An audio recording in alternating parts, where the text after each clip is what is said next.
I decided to surprise my wife with a gift at her office after she sent me an "I just got promoted" text. And when I entered her office, one of my wife's coworkers smirked, "Your wife is inside with the CEO, thanking him for the promotion."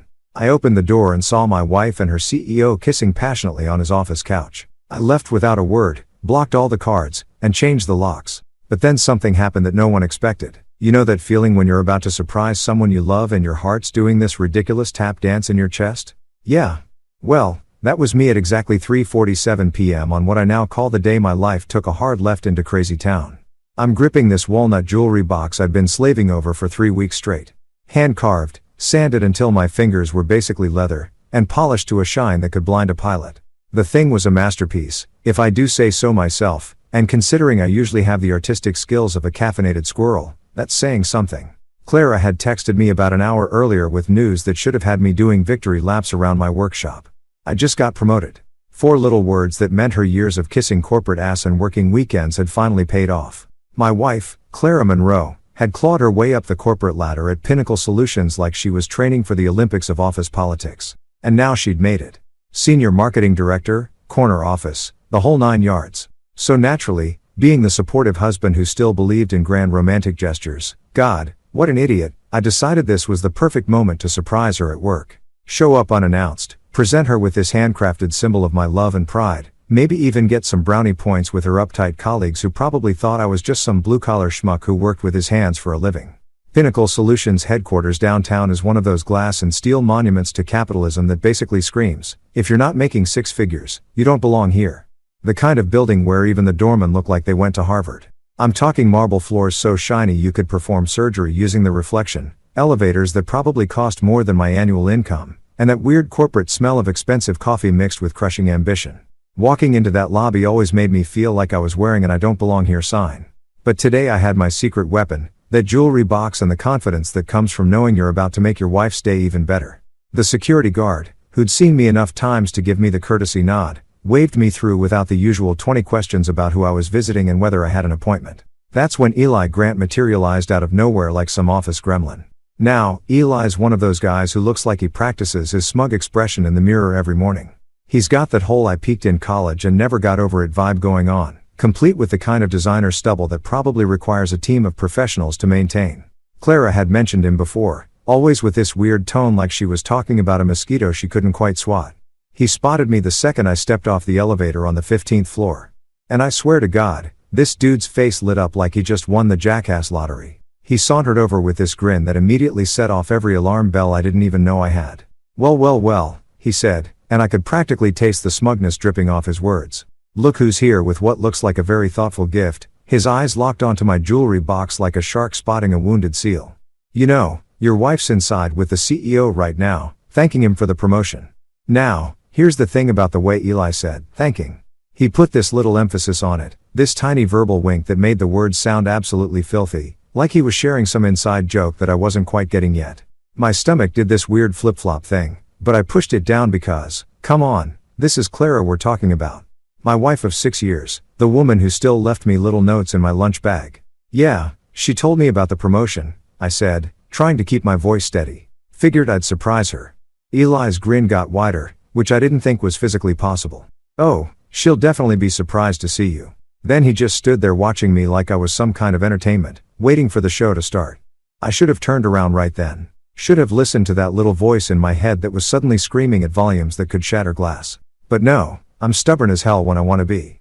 And I'd driven all the way downtown in Friday afternoon traffic with this perfect gift. I was going to deliver it, damn it.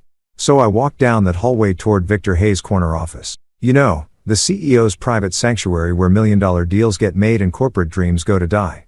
The hallway felt like it stretched on forever, my footsteps echoing off those stupid marble floors like a countdown timer. Each step felt heavier than the last, and that jewelry box in my hand suddenly felt like it weighed about 50 pounds. I knocked once on the office door. Just once, a polite little tap that said, "Hey, sorry to interrupt, but I've got something awesome to show you." Professional courtesy and all that. Then I turned the handle and stepped inside. You know how they say your life can change in an instant? How one moment can split your entire existence into before and after? Well, they're not kidding, because there was Clara, my wife, the woman I'd been married to for 6 years, sitting on Victor Hayes' leather couch like she owned the place. And she was kissing him. Not some innocent peck on the cheek or accidental brush of lips. I'm talking full contact, hands in hair, get a room-level kissing, like they were the only two people in the world and someone had just told them the world was ending in 5 minutes. The jewelry box slipped from my fingers and hit the carpet with this soft thud that seemed to echo louder than a gunshot. Neither of them heard it. They were too busy exploring each other's tonsils to notice that Clara's husband had just walked into their little private celebration. I stood there for exactly 3 seconds. I know because I counted them later, replaying the moment over and over in my head like some kind of masochistic highlight reel. 3 seconds of watching my marriage implode in real time. 3 seconds of feeling like someone had just ripped my chest open and showed me that my heart was actually made of tissue paper. Then I did the only thing that made sense in that moment.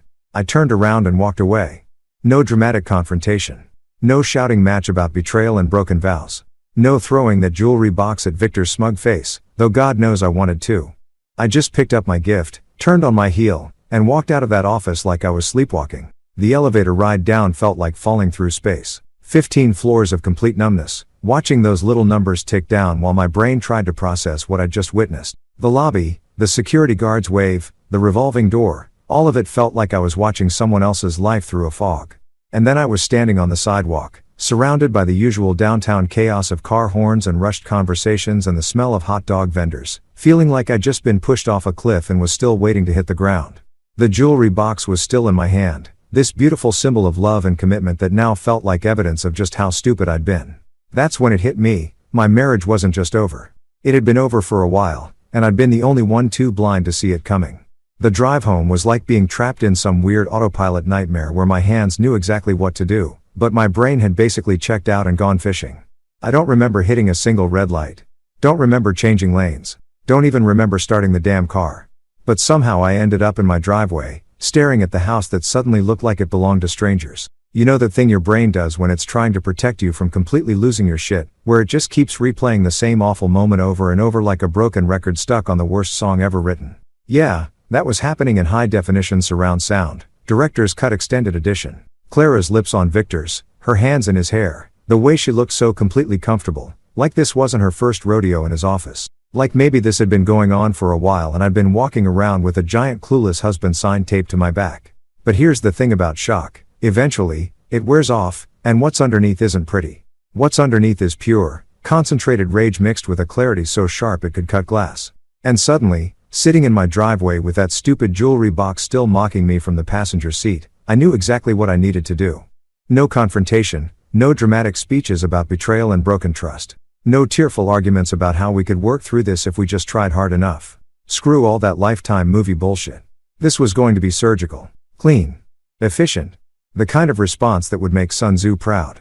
I walked into our house, my house, as it was about to become, and fired up my laptop. First stop, our joint checking account, the one where my paychecks had been automatically deposited for the past 6 years. The one Clara used for her little shopping sprees and fancy dinners with clients who apparently included her CEO. Funny how those client dinners made so much more sense now. Balance, $47,382.15. Not bad for a couple who'd been saving up for a kitchen renovation. Well, guess what? The kitchen was about to get a different kind of makeover. I transferred every single penny into my personal account, the one Clara didn't have access to because she'd always insisted we keep things simple with just the joint account. Simple, right? Simple for her to clean me out when she was ready to make her exit. Transfer complete. New balance in our joint account, $0. But wait, there's more, like some demented infomercial. I was just getting started. Our joint savings account, the one with $23,847 earmarked for a vacation to Europe that Clara had been planning for months. Vacations cancelled, sweetheart. Transfer complete. Another goose egg. Then came the credit cards. Oh, the beautiful, wonderful credit cards that Clara loved so much. The Visa with the $15,000 limit that she used for her work clothes, which apparently included lingerie based on some of the recent charges I was now seeing with fresh eyes. Cancelled. The MasterCard she used for gas and groceries. Cancelled. The store cards for Nordstrom, Macy's, and that overpriced boutique downtown where a scarf costs more than my monthly truck payment. Cancelled, and super cancelled. Each phone call was like therapy. Yes, I'd like to cancel this card immediately. No, it's not lost or stolen. I just don't need it anymore. The customer service reps were so chipper and helpful, probably thinking they were talking to some guy doing a little financial spring cleaning. If only they knew they were helping orchestrate the most satisfying revenge plot of the decade. But the real masterpiece was yet to come.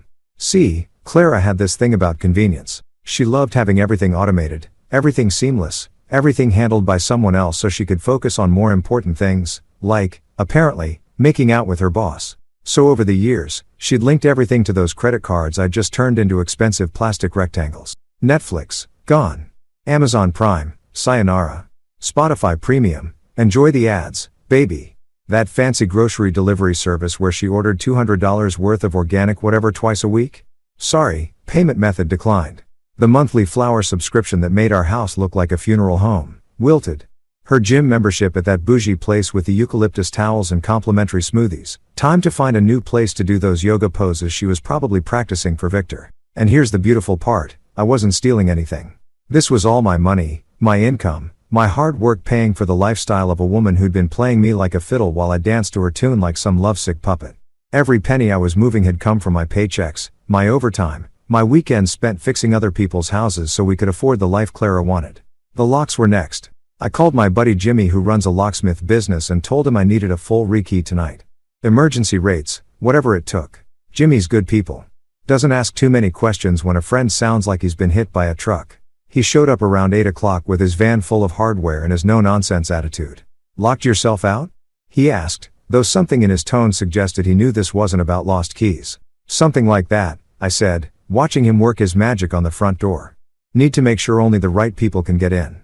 Jimmy nodded like that made perfect sense and got to work. 20 minutes later, I had a shiny new set of keys, and Clara's old ones were about as useful as chocolate teapots. The house that had been our sanctuary was now my fortress. That's when it hit me that I couldn't actually stay there tonight. Not because I was afraid Clara would show up, hell, let her try to get in with her old keys, but because every corner of this place was infected with memories I wasn't ready to deal with. The couch where we used to watch movies. The kitchen table where we'd planned our future. The bedroom where, well, let's just say I wasn't ready for that particular minefield. So I grabbed a duffel bag and threw in enough clothes for a few days, my toothbrush, and that damn jewelry box because I still couldn't figure out what to do with it. Throwing it away felt like admitting defeat, but keeping it felt like torturing myself. Decisions for another day. Miles Carter's apartment was exactly 23 minutes away, and I knew he'd be home because Friday nights were sacred in Miles' world. Pizza, beer, and whatever game was on TV. Miles and I had been friends since college, back when we thought we had life figured out and the biggest decision we faced was whether to order pizza or Chinese food. Simpler times.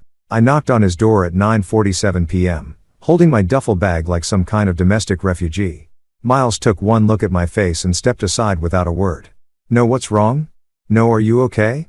Just a cold beer appearing in my hand and a spot on his couch that felt like sanctuary. We sat in silence for maybe an hour, watching some baseball game that neither of us cared about. The beer was cold, the couch was comfortable, and for the first time all day, I felt like I could breathe again.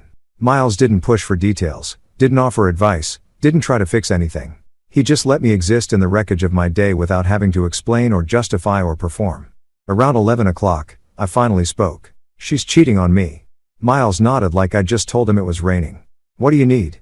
That's why Miles is my best friend. No drama, no shocked gasps, no I can't believe it theatrics. Just a simple question about what came next. And the beautiful thing was, I already knew the answer. I need to end this clean, I said. No mess, no drama, no second chances. Miles raised his beer bottle in a toast to cutting the cord. We clinked bottles and I felt something settle in my chest. The rage was still there. The hurt was still raw. But underneath it all was something I hadn't expected. Relief. Like I'd been holding my breath for months without realizing it, and now I could finally exhale. Tomorrow would bring lawyers and paperwork and all the ugly business of untangling a life. But tonight, I was free. Saturday morning hit me like a freight train filled with regret and stale beer breath. I woke up on Miles' couch feeling like I'd been run over by a cement mixer, and for about 3 glorious seconds, I thought maybe the whole thing had been some twisted nightmare. Then reality came crashing back like an unwelcome houseguest who brought all their emotional baggage and decided to stay forever. Miles was already up, shuffling around his kitchen in his ratty Chicago Bulls pajama pants and making coffee that could probably strip paint. The guy's many talents didn't include brewing a decent cup of joe, but right then I would have drunk motor oil if it had caffeine in it. You look like hammered shit, he said, which was Miles' speak for good morning, sunshine. Feel worse than I look, I mumbled, accepting the mug of what could generously be called coffee. What time is it? Almost 9. You've been talking in your sleep. That got my attention. What was I saying? Miles grinned, that troublemaker grin that had gotten us both in hot water back in college. Something about walnut boxes and CEOs. Also, you called someone named Victor a corporate dickweasel about 6 times. Corporate dickweasel. Yeah, that sounded about right. But here's the thing about sleeping on it. Sometimes your subconscious works overtime while you're drooling on your best friend's throw pillows. Because as I sat there nursing Miles' industrial strength coffee, everything became crystal clear. This wasn't just about catching Clara in a lip lock with her boss. This felt bigger, more calculated. Like maybe what I'd witnessed wasn't some spontaneous moment of passion, but the visible tip of a much uglier iceberg. Clara wasn't the type for spontaneous anything. The woman planned our grocery trips like military operations and scheduled our sex life in her phone calendar with little reminder alerts. Romantic encounter 9:30 p.m. Don't forget the good underwear. So the idea that she just randomly started sucking face with Victor without some kind of master plan? That didn't add up. I need a lawyer, I said, and Miles nearly choked on his coffee. Damn, son. You're not messing around. I don't think this was just about a kiss, Miles. I think she's been playing a longer game. Miles set down his mug and gave me that look, the one that said he was about to get serious for probably the first time since Bush was president. You got someone in mind, or do you need a recommendation? You know anyone good? Harper Quinn. The name hit me like a slap. Everyone in town knew Harper Quinn, even if they'd never needed a divorce lawyer. She was the kind of attorney who made other lawyers wake up in cold sweats.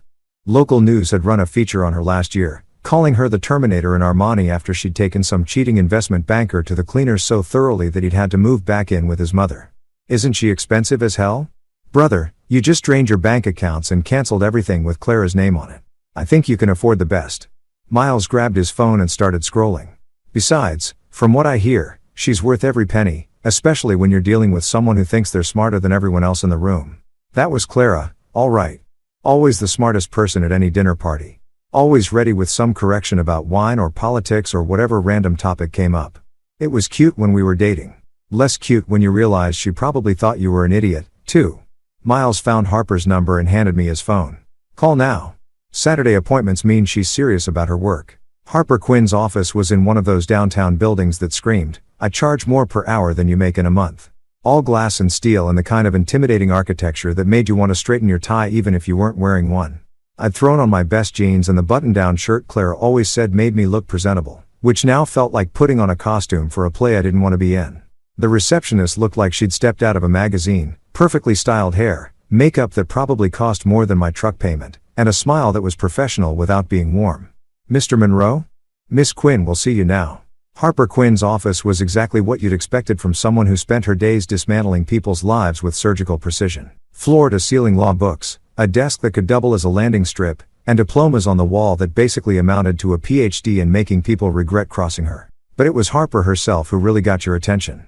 She was maybe 45, with steel gray hair pulled back in a bun that looked like it could cut glass, and eyes that seemed to see right through whatever bullshit you were thinking about serving her. When she shook my hand, her grip was firm enough to crack walnuts, and I got the distinct impression that she'd already sized me up and decided whether I was worth her time before I'd even sat down. So, she said, settling behind her desk like a general preparing for war, Miles tells me you need someone divorced quickly and thoroughly. That's about the size of it. Tell me what happened, and don't leave out any details, no matter how embarrassing or irrelevant they seem. I've heard everything, and the devil's always in the details. So I told her everything. The surprise visit, the jewelry box, Eli Grant's smug little comment about Clara thanking Victor for her promotion, the kiss that looked way too comfortable and practiced, my systematic financial dismantling of our joint life. Even the part about the corporate dickweasel comment, which actually made Harper smile, a small, predatory expression that suggested she appreciated a good nickname. She listened without interrupting, occasionally making notes on a legal pad with handwriting that looked like it could slice paper. When I finished, she leaned back in her chair and studied me like I was an interesting specimen under a microscope. Any proof of misconduct? She asked, cutting straight to the heart of it. I walked in on her kissing her CEO in his office. Door unlocked, middle of a Friday afternoon. Her tone sharpened like a blade being honed. That's a gift for me in court. Adultery claims can significantly impact asset division and alimony considerations. But I need more than just your word. Any witnesses? Eli Grant saw me coming down the hall. Made some comment about Clara thanking Victor for her promotion. Harper made another note. We'll need his statement. Anyone else? Half her department probably knows something's going on. The way Eli acted, this isn't exactly a secret. Good. Office affairs are rarely as discreet as people think they are. She flipped to a fresh page. Now, Here's what we're going to do. I need you to bring me every bank record, credit card statement, and piece of financial documentation you can get your hands on. Pay stubs, tax returns, investment accounts, retirement funds, everything. If she's been planning an exit strategy, there will be paper trails. What kind of paper trails? Hidden accounts, unusual spending patterns, money being moved around in ways that don't make sense for normal married life. If your wife is as calculating as she sounds, she's been preparing for this divorce longer than you realize. Women like Clara don't just have affairs, they have exit strategies. The way Harper said it made my blood run cold because it felt exactly right. Clara always had a plan for everything. Why would leaving me be any different? What are we looking for specifically? Harper's smile turned sharp enough to perform surgery. Evidence that she's been defrauding the marriage. Moving assets, hiding income, using marital funds for her affair. If we can prove financial misconduct alongside the adultery, we're not just talking about divorce anymore. We're talking about damages. Damages? Think of it as getting paid back for her lies, with interest. She stood up and extended her hand again. Bring me everything you can find, and we'll turn your wife's clever little plan into the biggest mistake she's ever made. Walking out of Harper's office, I felt something I hadn't experienced since yesterday afternoon. Hope. Not hope for reconciliation or second chances or any of that romantic comedy nonsense. Hope for justice. Hope for the kind of payback that would make Clara regret every manipulative move she'd made. This wasn't just about catching a cheating wife anymore. This was about exposing a fraud. And Harper Quinn was exactly the kind of lawyer who could turn Clara's own cleverness against her. Game on. You know how sometimes the universe decides to throw you a bone right when you think you're completely screwed? Well, Monday morning at 7:23 a.m., while I was sitting in Miles' kitchen trying to choke down another cup of his industrial strength coffee and contemplating whether I had enough evidence to nail Clara's ass to the wall, my phone pinged with an email that changed everything. The sender was someone named Elia Torres. The name rang a bell from Clara's endless stories about office drama and workplace politics, but I couldn't place her exactly. Clara had mentioned so many coworkers over the years that they all blended together into this faceless mass of corporate ladder climbers and water cooler gossips. Subject line, something you need to know. Now, normally I would have deleted that faster than you can say Nigerian prince, because let's face it, anonymous emails with cryptic subject lines are usually either spam or someone trying to sell you penis enlargement pills. But something about the timing felt different. Like maybe the universe was finally ready to stop pissing on my parade and start evening the score. I opened it. Hi, you don't know me, but I work with Clara. I'm Elia Torres from the marketing department. I know what happened Friday afternoon because half the office saw you leave Victor's office looking like you'd been hit by a truck. I also know what's been going on between Clara and Victor for the past 3 months. And I think you deserve to know the truth. Can we meet? This isn't something I want to put in writing. Holy shit. 3 months. Not some spontaneous moment of weakness or a recent development. 3 months of my wife playing house with her CEO while I was home making her favorite dinner and planning surprise gifts like some kind of domesticated circus animal. I called the number she'd included in her email, and Elia picked up on the second ring like she'd been waiting for it. Mr. Monroe? Her voice was soft, nervous, but determined. Thank you for calling. I wasn't sure you would. Why are you telling me this? Because Clara is my supervisor, and for the past 3 months I've had to watch her parade around the office like she's already Mrs. Victor Hayes while you're probably at home thinking you've got a happy marriage. It's made me sick to my stomach. There was something in her voice that told me this wasn't about office politics or settling scores. This was about basic human decency, which apparently was in short supply at Pinnacle Solutions. What exactly do you know? More than you want to hear, probably. Can we meet somewhere private? There are things I need to show you. We agreed to meet at a coffee shop called Grind Coffee, one of those hipster places with mismatched furniture and baristas who look like they're auditioning for an indie band. Neutral territory, away from both our neighborhoods, and definitely away from Pinnacle Solutions. Elia Torres turned out to be nothing like what I'd expected. She was maybe 30, with dark hair pulled back in a simple ponytail and the kind of face that suggested she hadn't been corrupted by corporate bullshit yet. When she walked into the coffee shop at exactly 10 a.m., she looked around nervously before spotting me in the corner booth I'd claimed. Mr. Monroe? She slid into the seat across from me, clutching a manila envelope like it contained state secrets. I'm Elia. Thank you for meeting me. Call me Tom. And thank you for reaching out. This can't be easy. She laughed, but there wasn't any humor in it. Easy? I've been losing sleep for months watching this train wreck, knowing that somewhere out there was a husband who had no idea his wife was playing him like a fiddle. Tell me what you know. Elia opened the envelope and pulled out what looked like printed emails and some kind of small recording device. It started about 3 months ago, right after Clara got moved to the executive floor. Suddenly she's working late every night, coming in on weekends, Always in meetings with Victor that somehow required the door to be closed. That doesn't necessarily mean anything. No, but this does. She slid a printed email across the table. This is from Clara to her friend Jessica in accounting. It's from the company email system, which we're all supposed to know is monitored, but Clara apparently thought she was too smart to get caught. I read the email, and my stomach dropped like a stone. Jess, Victor's finally making his move. 3 months of flirting and strategic positioning, and now he's talking about promoting me to senior director if I play my cards right. And between you and me, the cards I'm playing aren't exactly work-related. Smile the best part? Tom has no clue. He actually made me a jewelry box for when I got the promotion. Sweet, but so clueless. This is going to be easier than I thought. The date stamp showed it was sent 2 weeks before I'd caught them kissing. 2 weeks before my surprise visit that wasn't really a surprise at all. It was just the moment I finally opened my eyes. There's more, Elia said quietly. This was last week. The second email made my hands shake. Jess, Victor and I had lunch today to discuss my performance review. LOL.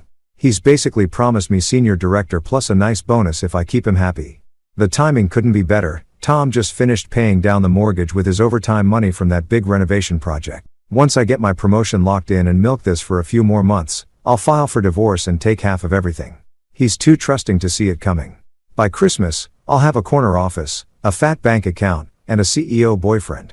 Sometimes life just works out perfectly. I had to read it twice because my brain refused to process it the first time. This wasn't just about an affair. This was about a calculated plan to use me as a financial stepping stone while she positioned herself for her exit strategy. Every late night I'd work to pay down our mortgage early. Every weekend project I'd taken on to boost our savings. Every sacrifice I'd made so we could have a better life together. It had all been funding Clara's escape plan. Jesus Christ, I whispered. It gets worse, Elia said. And I honestly didn't know how that was possible. I recorded a conversation last Friday morning, right before you showed up, actually. She pressed play on the small recorder, and suddenly Clara's voice filled our little corner of the coffee shop. Clear as day. I'm telling you, Victor, this is working out better than I planned. Tom's been busting his ass with overtime to pay down the house, and he just deposited another $5,000 into our savings account. The sweet, trusting idiot actually thinks he's investing in our future together. Victor's laugh came through the speakers like nails on a chalkboard. And he has no idea you're planning to take half of everything? Please. Tom wouldn't recognize a red flag if it slapped him in the face. He still leaves me little love notes in my lunch bag like we're teenagers. It would be adorable if it wasn't so pathetically naive. What's the timeline? I want to get through the holidays first. Keep playing the loving wife while I lock in this promotion and let him finish paying off some more of our debt. Maybe take one last vacation on his dime. Europe would be nice. Then I'll drop the divorce bomb sometime after New Year's. By Valentine's Day, I'll be single, financially set, and ready to upgrade to a CEO boyfriend officially. Won't he fight the divorce? With what? He's so in love with me he can't see straight. I've been setting this up for months, documenting his long work hours, making it look like he's never home, creating a paper trail that shows our marriage has been deteriorating. His own work ethic is going to be used against him in court. The recording went on for another few minutes, but I'd heard enough. My wife hadn't just been cheating on me. She'd been running a long con worthy of a professional grifter. Every loving gesture I'd made, every sacrifice, every moment of trust and intimacy had been weaponized against me in service of her master plan. Elia turned off the recorder and watched my face carefully. I'm sorry you had to hear that. No, I said, and my voice sounded strange even to my own ears. I needed to hear that. Thank you. What are you going to do? I pulled out my phone and scrolled to Harper Quinn's number. I'm going to call my lawyer and hand her the best divorce case she's ever seen. Elia smiled for the first time since she'd sat down. Good. Clara's gotten away with this kind of manipulation for too long. It's time someone called her on it. As I dialed Harper's number, I felt something settle in my chest that I hadn't felt since Friday afternoon. Certainty. Not just about ending my marriage, but about making sure Clara's clever little plan backfired in the most spectacular way possible. The kiss I'd witnessed wasn't the crime. It was just the evidence. The real crime was the months of calculated fraud, emotional manipulation, and theft that had led up to it. And now I had proof. Harper Quinn's voice when I called her sounded like Christmas morning, 4th of July, and winning the lottery all rolled into one beautiful, terrifying package. You've got recordings? Actual recordings of her discussing financial fraud? Crystal clear audio of her talking about using my money to fund her exit strategy while she plays house with her CEO. Get to my office now.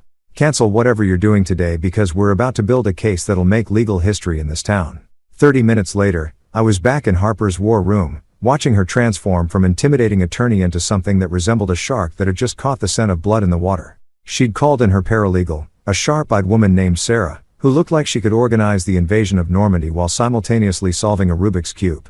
"Play it again," Harper said, leaning forward as Elia's recording filled the office for the third time. Every time Clara's voice said something particularly damning, Harper would make a note with the intensity of a surgeon marking exactly where to make the incision. "The sweet, trusting idiot actually thinks he's investing in our future together." Harper paused the recording. "There. Right there.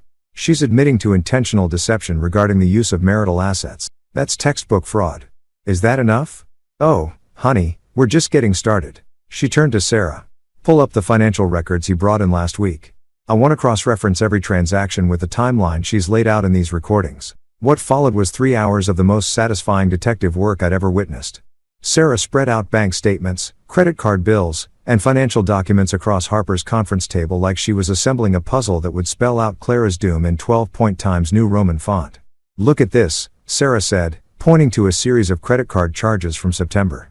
Expensive lingerie purchases, high-end restaurants, weekend trips to that boutique hotel downtown, all charged to the joint account during the same period she was telling Victor about her strategic positioning. Harper studied the statements with the focus of a jeweler examining a diamond. She was using marital funds to finance her affair. Every dinner with Victor, every piece of lingerie for their little rendezvous, every romantic gesture, all paid for with your money. "What about this?" I pointed to a series of transfers I'd noticed but never questioned. Small amounts, 500 here, 1,000 there, moved from our joint savings into an account I didn't recognize. Sarah pulled up the bank records on her laptop. Personal savings account opened 4 months ago. Sole ownership, Clara Monroe. Current balance, $14,847. "She's been skimming," Harper said, and her smile could have powered a small city. "Creating a secret nest egg while pretending to build your future together. How much of this money came from your income?" I did the math in my head, going back through months of overtime shifts and weekend projects. "About 90%, maybe more." "Beautiful. Absolutely beautiful." Harper leaned back in her chair like she was savoring a fine wine. "We've got adultery, financial fraud, hidden assets, and premeditated theft of marital property. Oh, and let's not forget conspiracy to commit fraud with her lovely CEO boyfriend." "Conspiracy?" Victor knew about her plan. He was actively participating in it.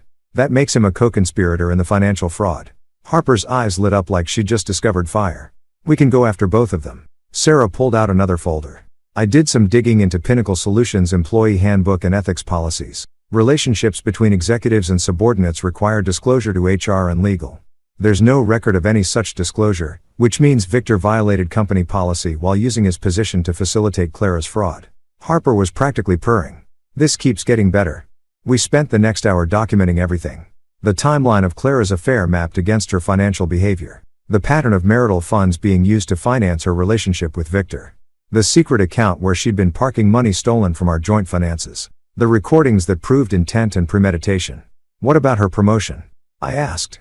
"She got senior marketing director right around the time this all started." Harper and Sarah exchanged a look that made me think they were communicating telepathically. "Sarah, pull up Pinnacle's promotion guidelines and salary information."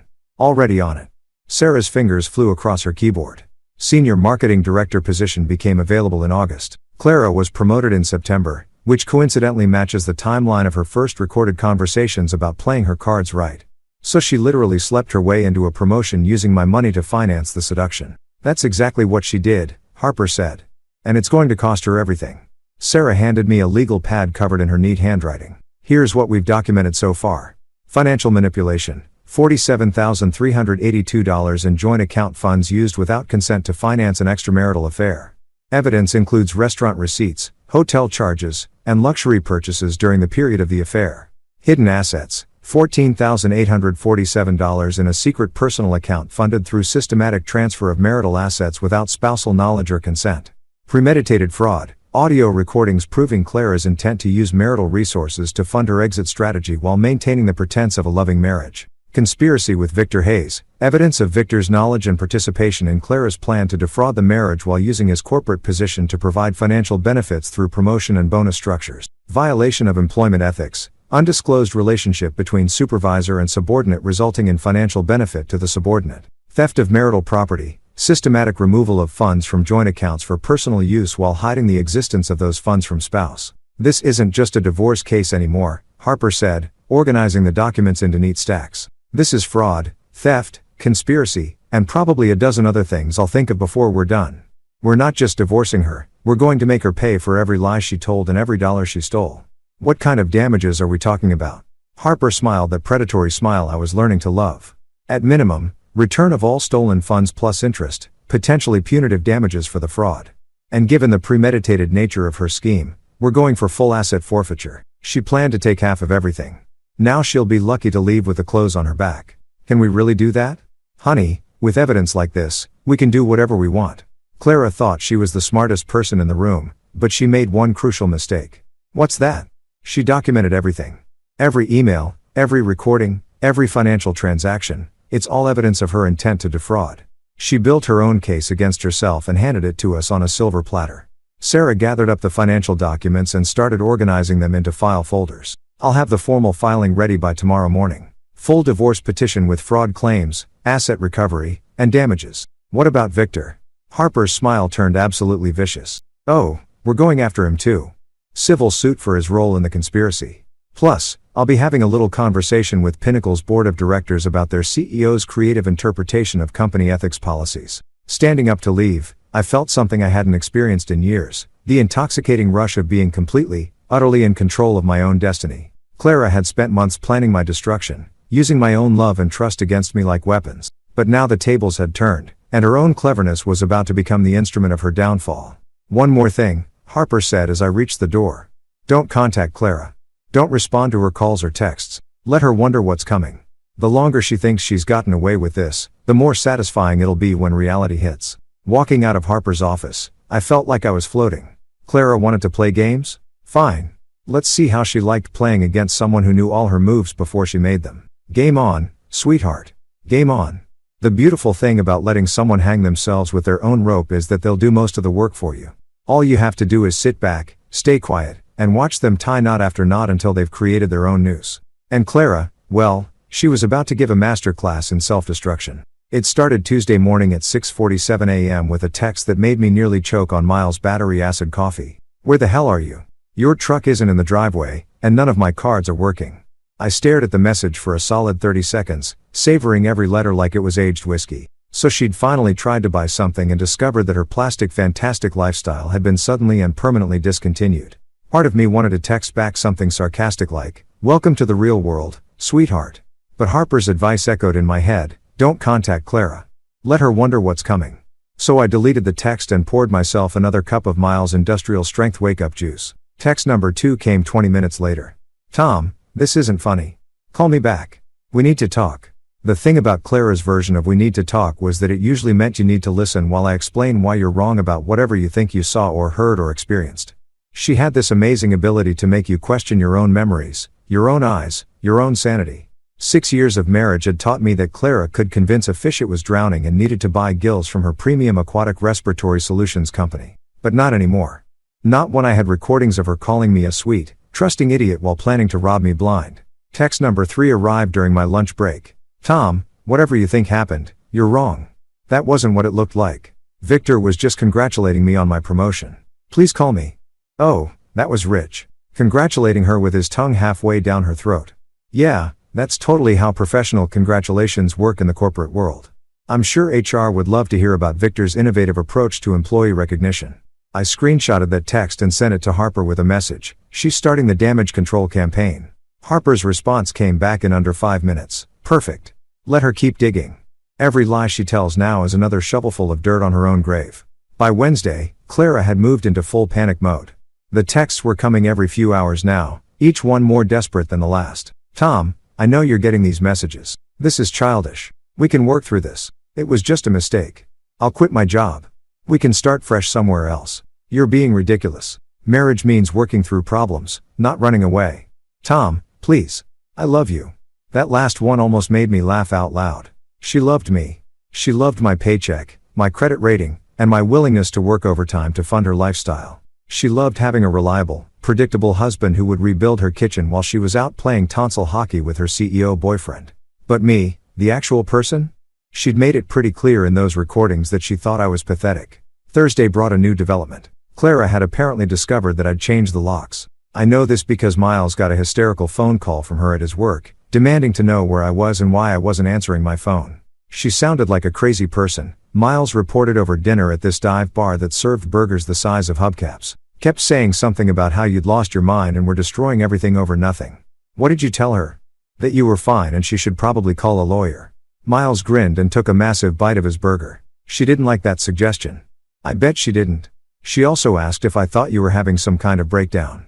I told her that from where I was sitting, it looked like you'd finally started thinking clearly. Friday morning brought the nuclear option. Clara showed up at my workplace. I was in the middle of installing custom cabinets in some rich lady's kitchen when my boss Frank poked his head around the corner with an expression that suggested someone had just asked him to solve quantum physics. Hey Tom, there's a woman out front asking for you. Says she's your wife. She seems intense. Through the window, I could see Clara pacing back and forth in the client's driveway like a caged tiger. She was wearing her power suit, the one she saved for important meetings and intimidation tactics. Her hair was perfect, her makeup was flawless, and she looked exactly like what she was, a corporate predator who just discovered that her prey had developed teeth. Tell her I'm busy, I said, not looking up from the cabinet door I was adjusting. She said she'll wait. Then she'll be waiting a long time. Frank disappeared, and I could hear muffled voices from the front of the house. Clara's voice was getting louder, which meant she was getting more frustrated. Good. Let her make a scene in front of my client. Let her show everyone exactly who she really was when she didn't get her way. She waited for 2 hours. 2 hours of pacing and checking her phone and probably working herself into a lather about how dare I ignore her when she was graciously offering to explain away my lying eyes. Finally, around noon, she gave up and drove away in that silver BMW that I'd helped her buy with my overtime money. My phone buzzed 5 minutes later. Fine, be childish, but this conversation is going to happen whether you want it or not. That afternoon, Harper called with an update that made my entire week. Victor Hayes reached out through his attorney. Apparently, he wants to discuss the situation like reasonable adults and see if we can avoid any unnecessary unpleasantness. What did you tell him? That the only thing I wanted to discuss with him was the size of the check he'd be writing to cover his participation in defrauding my client. Harper's laugh was like music. His lawyer got very quiet after that. What does this mean? It means they know they're screwed. Victor wouldn't be reaching out unless someone had explained to him exactly how much trouble he's in. CEOs don't worry about affairs. They worry about fraud charges and board investigations. That evening, Miles and I were watching a baseball game when my phone exploded with what could only be described as Clara's complete and total meltdown via text message. You've lost your mind over what? A kiss? Are you serious? I've given you 6 years of my life. You're destroying our marriage over nothing. Victor means nothing to me. It was just work stress. You're throwing away everything we built together. I can't believe you're being this petty. Everyone thinks you've gone crazy. This is emotional abuse. I'm calling your sister. She needs to know what you're doing. You'll regret this when you come to your senses. 23 messages in the span of 40 minutes. Each one more unhinged than the last. I screenshotted every single one and forwarded them to Harper. Her response: she's having a breakdown. This is beautiful. Keep ignoring her. The more desperate she gets, the more mistakes she'll make. Miles read over my shoulder and shook his head. Damn, brother. She's really losing it. Good, I said, and I meant it. Let her lose it. Let her call everyone we know and tell them how crazy I am for being upset about catching her cheating. Let her explain to her friends and family why her cards don't work and why she can't get into her own house. Let her dig that hole so deep she needs a ladder to see daylight. The final text of the night came at 11:43 p.m. I know you still love me. We can fix this. Just call me. I turned off my phone and went to sleep on Miles's couch with a smile on my face. Because for the first time in months, maybe years, I wasn't the one scrambling to fix something that Clara had broken. I wasn't the one making excuses or adjustments or sacrifices to keep our marriage running smoothly. Clara wanted to talk. She wanted to explain. She wanted to fix things. Too bad. Her time for explanations had expired the moment I walked into Victor's office and saw her true face. Now she could experience what it felt like to be powerless, to have no control, to watch everything she'd carefully planned fall apart around her. And the best part? She was doing most of the work herself. The call came on Monday morning while I was eating what had become my standard breakfast of Miles's experimental coffee and whatever cereal hadn't expired in his bachelor pad kitchen. Harper's voice on the phone had that particular edge that meant someone was about to have a very bad day, and for once in my life that someone wasn't going to be me. Papers are ready, she announced without preamble. Full divorce petition with fraud claims, asset recovery demands and a civil suit against both Clara and Victor for conspiracy to commit financial fraud. It's a thing of beauty, Tom. Absolutely devastating. When do we file? Already filed. Now comes the fun part, service of process. The question is, how do you want to deliver the news that Clara's little game is over? I'd been thinking about this moment for days, playing out different scenarios in my head like some kind of revenge fantasy film festival. I could have the papers served at our house, except she couldn't get in anymore. I could have them delivered to her at some restaurant or coffee shop, but that felt too private, too easy for her to control the narrative afterward. Then it hit me like a lightning bolt of pure poetic justice. Her office, I said. During business hours, in front of her colleagues. Harper's delighted laughter came through the phone like Christmas morning. "Oh, you beautiful vindictive man. I love it." Public humiliation right where she thought she was untouchable. Can we do that legally? Absolutely. Process servers can deliver papers anywhere the recipient can be lawfully found. Her workplace during business hours is perfectly legitimate. Plus, given that her workplace is where she committed the fraud, there's a certain symmetry to it. I want to be there. That's not usually recommended. I want to see her face when she realizes that her sweet, trusting idiot husband just checkmated her in front of half her department. There was a pause. Then Harper's voice came back with what sounded suspiciously like pride. "You know what? You've earned this moment. I'll coordinate with the process server. Friday at 2 p.m. the lunch crowd will be coming back from their fancy corporate lunches. Maximum witnesses." Friday couldn't come fast enough. I spent the week in this weird state of anticipation, like waiting for the finale of the world's most satisfying TV show. Clara's texts had slowed down after her Monday night meltdown, which probably meant she was regrouping, trying to figure out a new strategy. Maybe she thought I was cooling off, that I'd eventually come crawling back like I had after every other fight we'd had over the years. Poor deluded Clara. She was about to learn that this wasn't a fight. This was a war, and she'd been fighting it alone while I assembled an army. Friday morning, I met with Harper one final time to review the documents. Seeing everything laid out in legal language was like watching Clara's entire scheme translated into her death warrant. Every lie she'd told, every dollar she'd stolen, every recorded word from her own mouth, it was all there in black and white, ready to destroy the carefully constructed life she'd built on fraud and deception. Divorce petition with claims for fraud and asset recovery. Harper read from the cover page like she was announcing the winner of an award. Clara Monroe versus reality. Spoiler alert, reality wins. The process server was a guy named Rick who looked like he'd been doing this job for about 1,000 years. He had the kind of face that suggested he'd seen every possible human reaction to bad news and found most of them mildly entertaining. "You sure you want to witness this?" he asked as we stood in the lobby of Pinnacle Solutions. "Sometimes it gets messy." "I'm counting on it." We took the elevator to the 15th floor, that same elevator I'd ridden a week and a half ago, carrying a jewelry box and enough naive optimism to power a small city. Now I was carrying something much more valuable, the complete destruction of Clara's plans. The marketing department was buzzing with that post-lunch energy. When we walked through the glass doors, I spotted Clara immediately. She was standing near her desk talking to two other women, probably spreading some version of the story where I was having a midlife crisis and she was the long-suffering wife trying to hold our marriage together. She saw me before I saw her notice me, and the expression that crossed her face was absolutely priceless. Confusion, then recognition, then a flicker of something that might have been fear before her corporate mask slammed back into place. "Tom," she said, and her voice carried across the office like she was announcing my presence to everyone within earshot. "What are you doing here?" That's when Rick stepped forward with his manila envelope and his completely professional demeanor. "Clara Monroe?" "Yes. You've been served." He handed her the envelope with the kind of flourish that suggested he took genuine pride in his work. Clara took it automatically, probably thinking it was some kind of legal document related to a case Pinnacle was handling. The corporate world runs on paperwork, after all. But then she opened it and started reading, and I got to watch in real time as her face went through more expressions than a theater major's final exam. Confusion gave way to shock. Shock gave way to horror. And horror gave way to something that looked like pure, undiluted panic. "What is this?" she whispered, but her voice carried in the sudden silence that had fallen over the marketing department. Apparently, watching your supervisor get served legal papers was more interesting than whatever spreadsheets they'd been pretending to work on. I stepped forward, and when I spoke, I made sure my voice was loud enough for everyone to hear. "That's a divorce petition, Clara, along with fraud charges and a civil suit for theft of marital assets. Thought you should know that your sweet, trusting idiot husband finally figured out your game." The color drained from her face like someone had pulled a plug. She flipped through the pages, and I could see her recognizing the bank statements, the email printouts, the transcripts of her recorded conversations, all of it laid out in excruciating detail. Every piece of her carefully planned fraud exposed for the legal system to examine. "Tom, this is," she started, but I cut her off. "This is what happens when you underestimate someone, sweetheart. You thought I was too stupid to see what you were doing, too trusting to protect myself.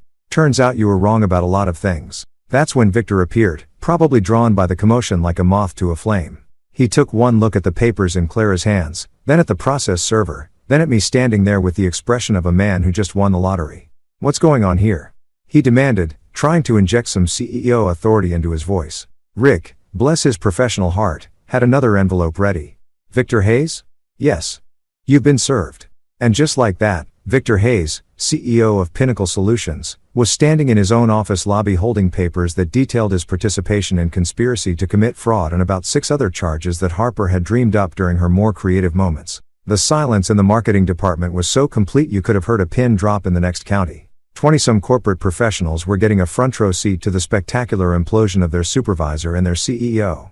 And judging by the expressions on their faces, this was better entertainment than anything they'd seen since Janet from accounting got caught using the company credit card to buy her kids' baseball equipment. Clara was still staring at the papers like they were written in ancient Sumerian.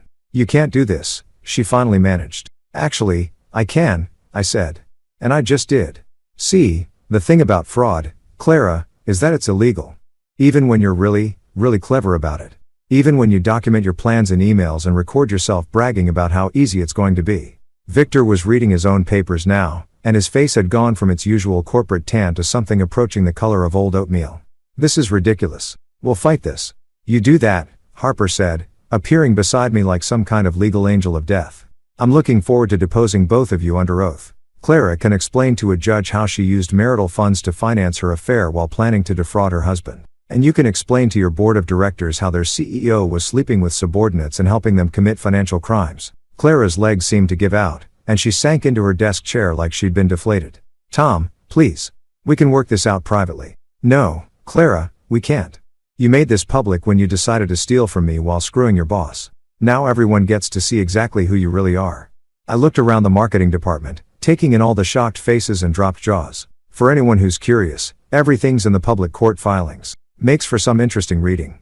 Then I turned and walked toward the elevator, Harper beside me and Rick following with the satisfied air of a man who'd just delivered some of the finest legal papers of his career. As the elevator doors closed, I caught one last glimpse of Clara sitting at her desk, still holding the papers that had just blown up her entire world, while Victor stood frozen like a deer caught in the headlights of an oncoming 18-wheeler. "How do you feel?" Harper asked as we descended. "Like justice," I said. "Justice feels pretty damn good." The elevator reached the lobby, and we walked out into the afternoon sunshine. Behind us, Pinnacle Solutions continued its normal business operations, except for the 15th floor, where 2 people were probably having the worst day of their professional lives. And for the first time since this whole nightmare started, I felt like I could breathe again.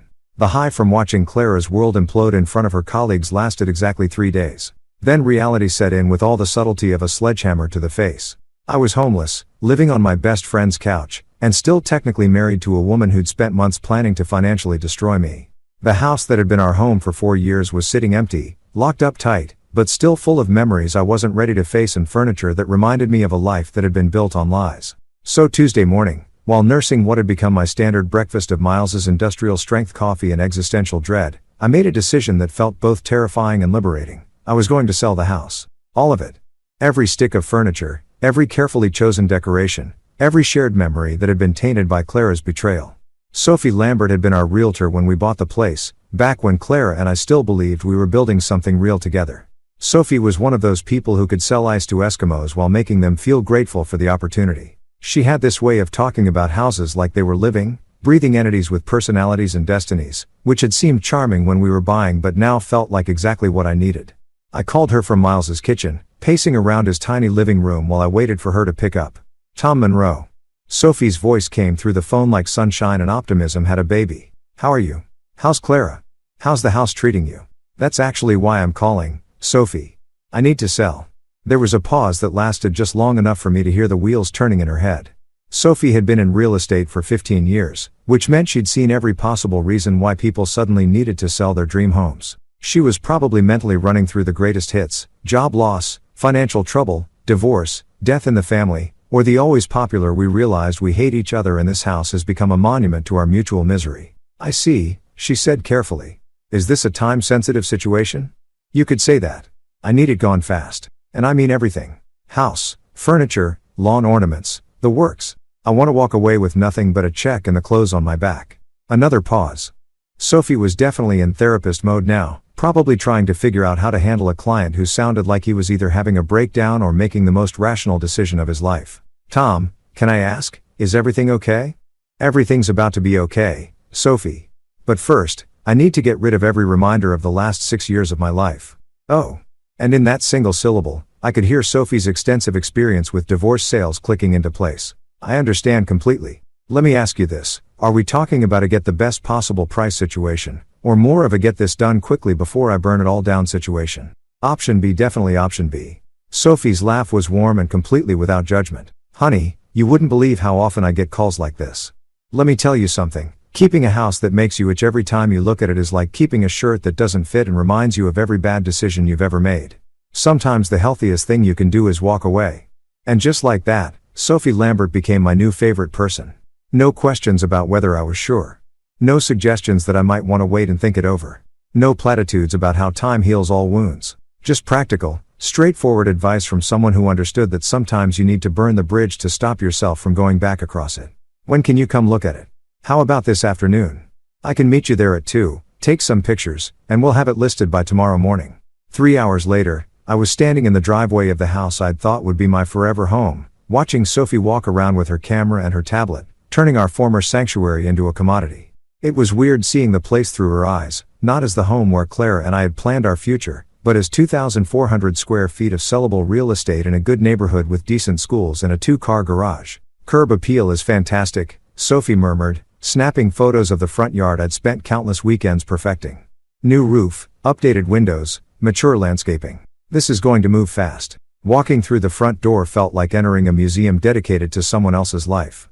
Everything was exactly where Clara and I had left it. Her coffee mug still in the sink from that last Friday morning.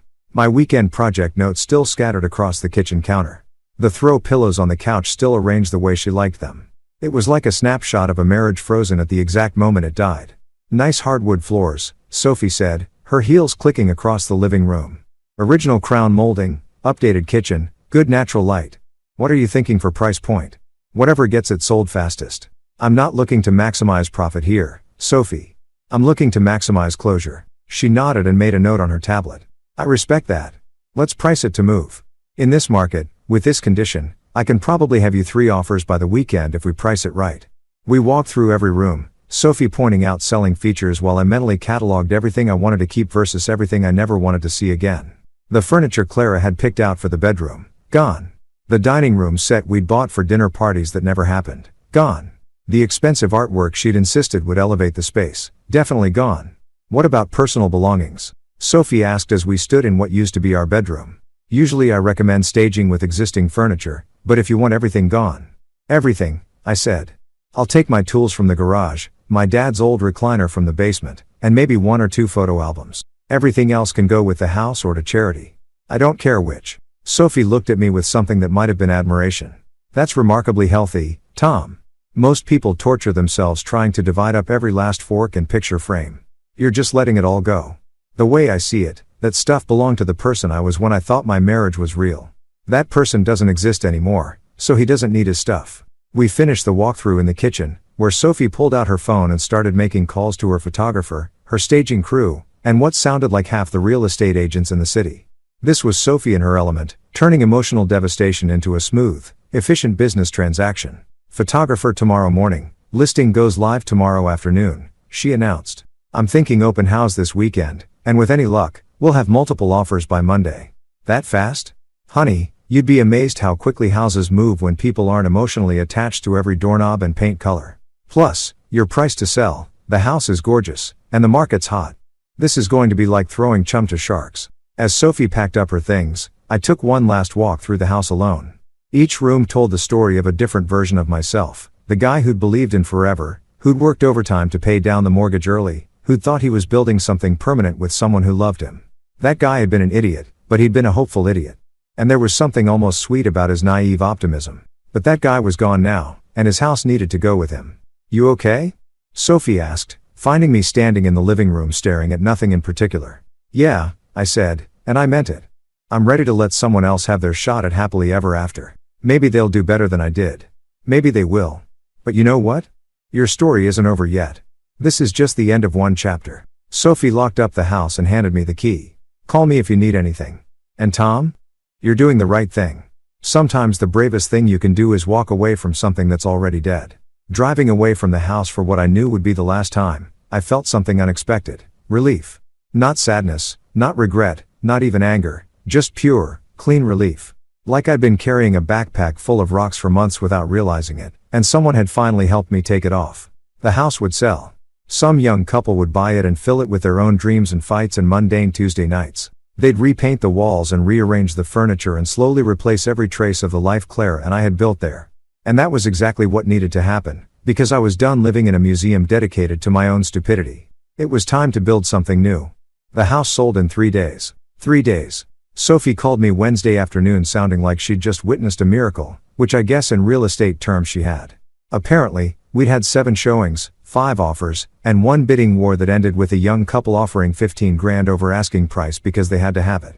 They're first-time buyers, Sophie explained over the phone while I sat in Miles's living room trying to process the fact that 6 years of my life had just been reduced to a purchase agreement.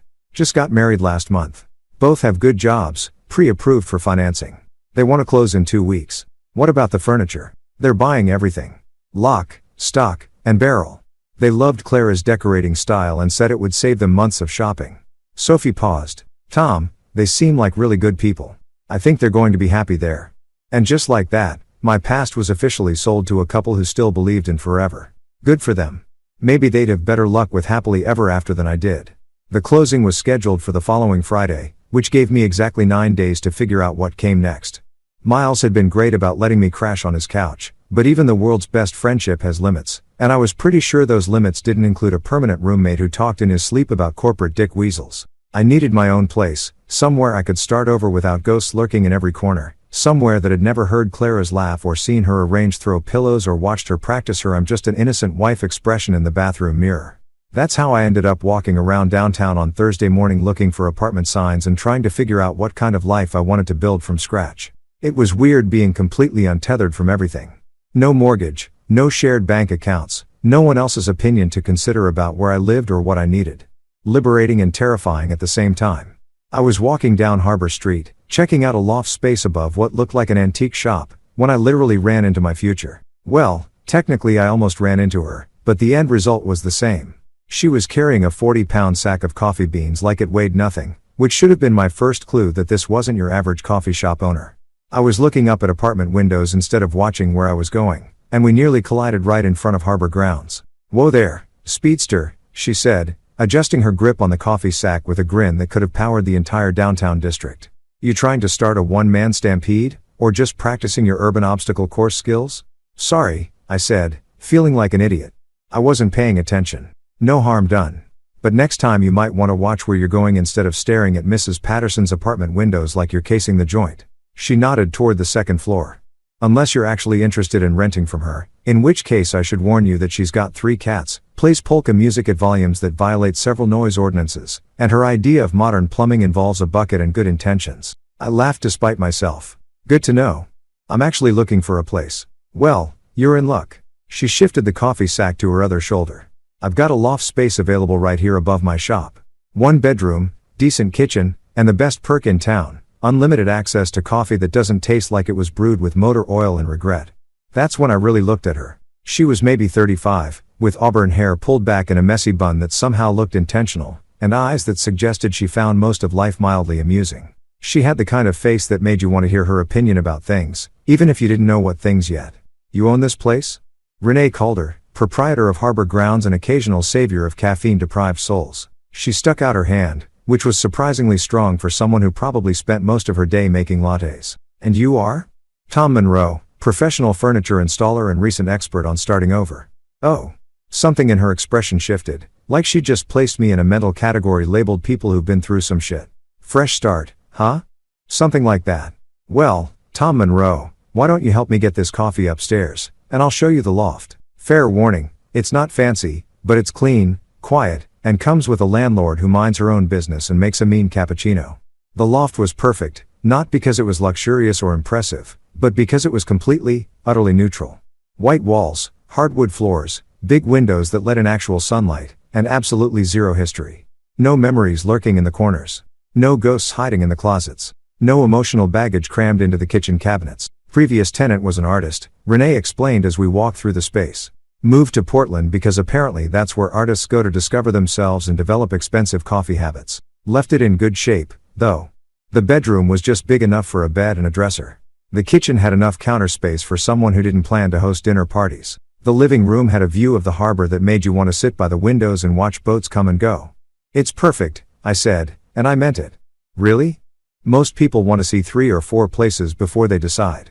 I'm not most people right now. I'm someone who needs a place that doesn't come with a history. Renee leaned against the kitchen counter and studied me with those eyes that seemed to see more than they should. Bad breakup? Epic life implosion. The kind that makes you question everything you thought you knew about yourself and everyone else. Ah, one of those. She nodded like she'd been there herself. Well, this place is good for starting over. The artist who lived here said it helped her figure out who she was when she wasn't trying to be who everyone else expected her to be. We worked out the details over coffee downstairs. First month's rent, security deposit, when I could move in. Renee's coffee shop was exactly what you'd want a neighborhood place to be. Mismatched chairs, local artwork on the walls, the kind of atmosphere that made you want to bring a book and stay for hours. So what's your story?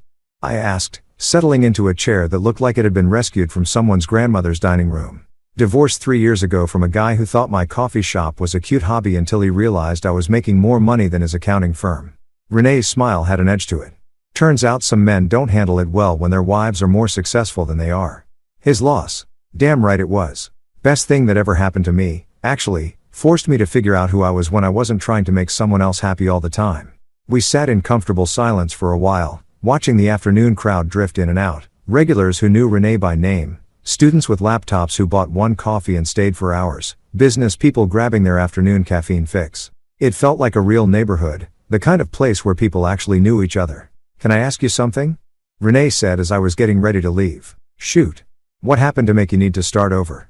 I thought about giving her the short version, the sanitized explanation that wouldn't make me sound like a complete fool, but something about her straightforward manner made me want to be honest. I found out my wife was cheating on me with her CEO while planning to divorce me and take half of everything I'd worked for. Turns out 6 years of marriage was just her long-term financial strategy. Renee winced. Ouch. That's not just a breakup. That's a betrayal with a business plan. Pretty much. So now I'm selling everything, divorcing her, and trying to figure out who I am when I'm not being someone's mark. Well, Renee said, standing up and extending her hand, welcome to the neighborhood, Tom Monroe. I think you're going to like it here. Walking back to Miles's place that afternoon, I felt something I hadn't experienced in months, optimism. Not the naive kind that had gotten me into trouble with Clara, but the realistic kind that comes from knowing you've hit bottom and are finally ready to start climbing back up. I had a place to live, a fresh start, and a landlord who made coffee that didn't taste like industrial solvent. For the first time since I'd walked into Victor's office and seen my wife kissing another man, I felt like maybe things were going to be okay. Maybe even better than okay. 3 months. That's how long it took for my divorce to go from filing to final decree, thanks to Harper's legal brilliance and Clara's complete inability to mount any kind of defense against the mountain of evidence we'd assembled. Turns out it's pretty hard to argue innocence when there are recordings of you bragging about defrauding your husband while using his money to finance your affair with your CEO boyfriend. The final hearing was almost anticlimactic. Clara showed up looking like she'd aged 5 years and 3 months, with a lawyer who looked like he'd rather be anywhere else on earth. Victor didn't even bother showing up, probably because his own legal team had advised him that every word he said in public was just more ammunition for the civil suit that was going to bankrupt him. Harper had prepared me for Clara to make one last desperate play for sympathy, maybe some tears about how she'd made mistakes but deserved a second chance. Instead, she just sat there looking defeated while her lawyer read a prepared statement accepting the terms we'd offered. Clara got nothing.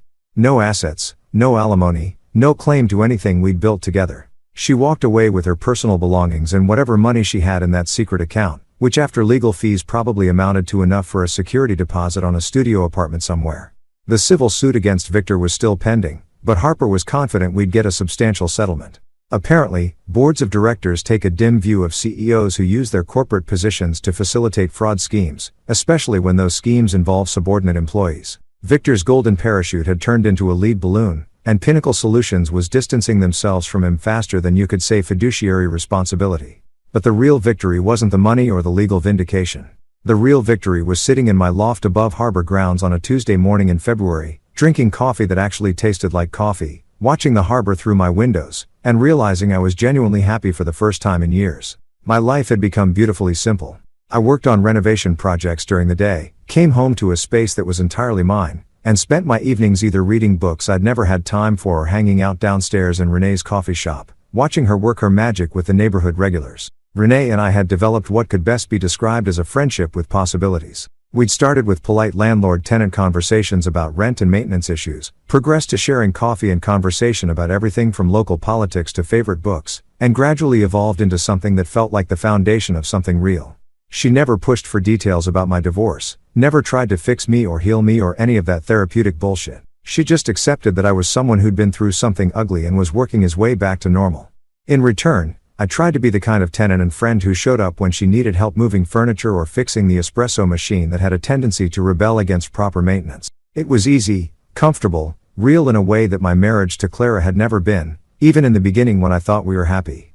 That Tuesday morning, while I was finishing my second cup of Renee's magic coffee blend and getting ready to head out to a kitchen renovation job, there was a knock on my door. Not the downstairs door to the coffee shop, but my actual apartment door, which was weird because the only people who had access to the upstairs were Renee and the guy who delivered my mail.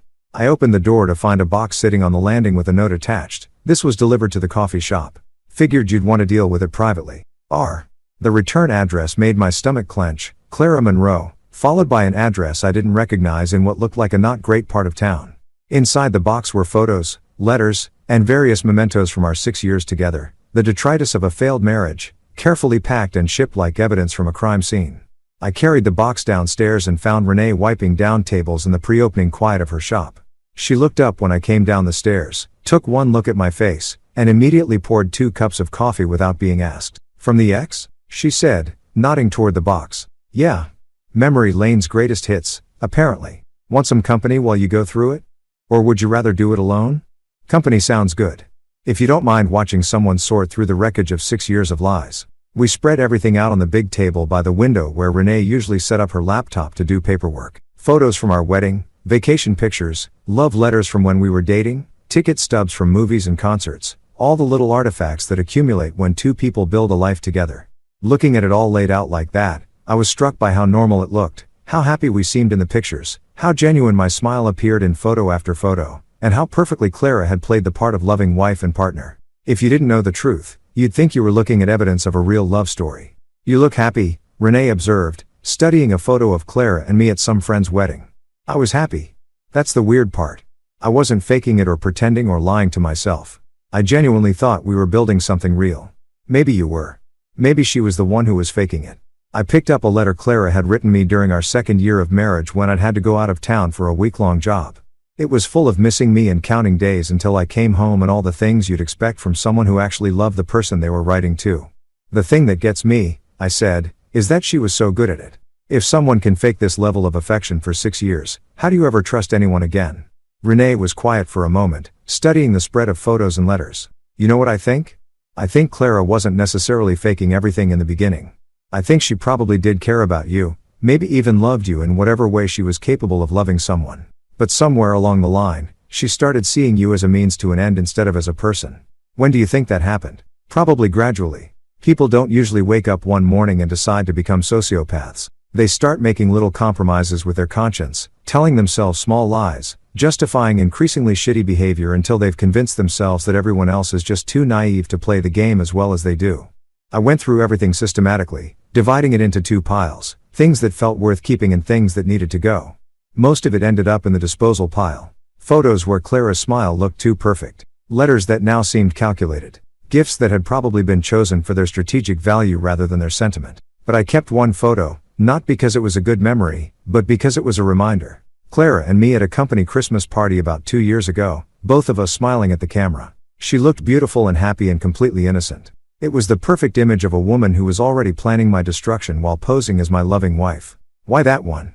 Renee asked. "Because it's the best example of what a lie looks like when it smiles." I gathered up everything else and stuffed it back into the box. "This is going in the dumpster where it belongs." But Renee stopped me with a hand on my arm. "Hang on. Before you throw away 6 years of your life, let me show you something." She disappeared into the back room and came back with a small oak box about the size of a jewelry box, but rougher around the edges, clearly handmade. "I made this a few months after my divorce," she said. "I called it my real life box. I only put things in it that represented genuine moments, Authentic feelings, actual truth. It helped me remember that even though my marriage was built on lies, my life afterward didn't have to be.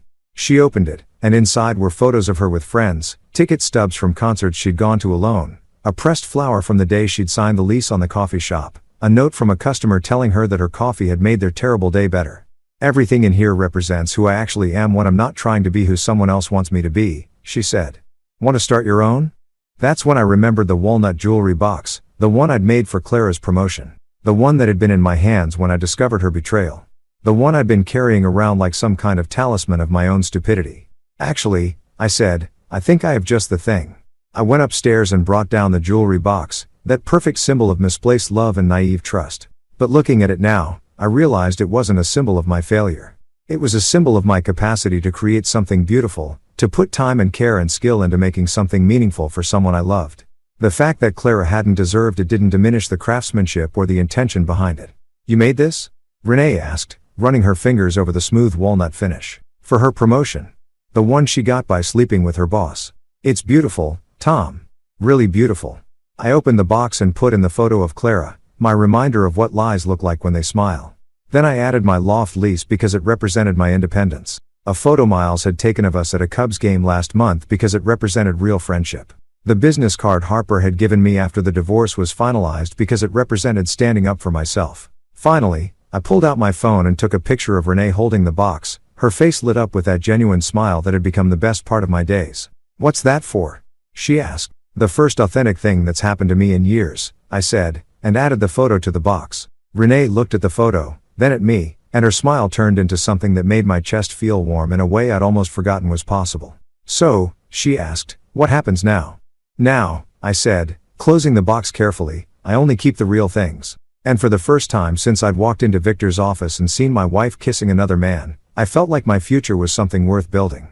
This time I was going to build it with someone who understood the difference between authentic and fake, between love and strategy, between a partner and a mark. This time I was only keeping the real things.